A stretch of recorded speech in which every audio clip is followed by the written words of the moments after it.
Understanding Pulley Assembly, Easy Guide for English Learners. Hello, everyone. Welcome to our English language learning series. Today, we're going to explore the term Pulley Assembly.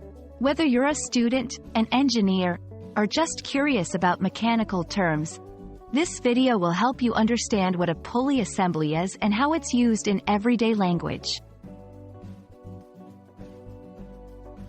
Before diving into the term pulley assembly, let's first understand what a pulley is.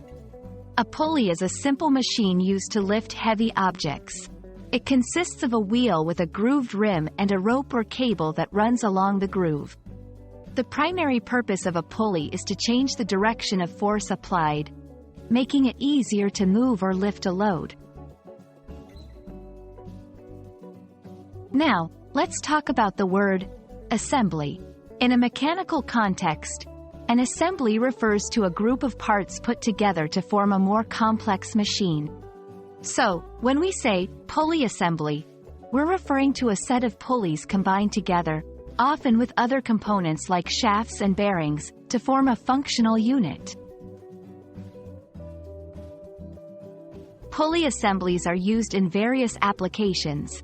They are commonly found in elevators, where they help lift the cabin.